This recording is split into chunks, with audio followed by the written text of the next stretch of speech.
चली भैया, एगो औरत के बियाह हो गई बा और गौना भइल नइखे और होली नियर आई बा भैया। भातार परदेश बा, अब हेने जी छछनाता। औरतिया फोन लगा के अपना मर्दा से कहतिया, होली में कैसे कहतिया ये बतावे के बा कि बड़ा चोलिया में, बड़ा चोलिया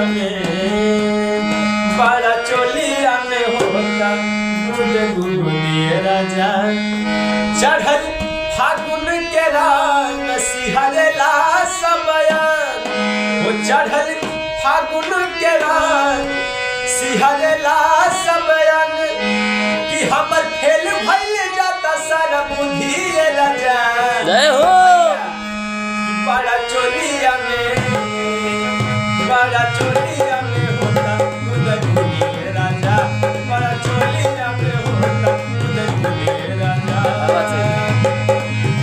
चढ़ल फागुन के रात सिहरला सबयान, चढ़ल फागुन के रात सिहरला सबयान हमर फेल भइल जाता सारा बुद्धि राजा। जय हो। बड़ा चोलिया में होता गुड गुडिए राजा। बड़ा चोलिया वाह भैया वाह।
पवन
देवता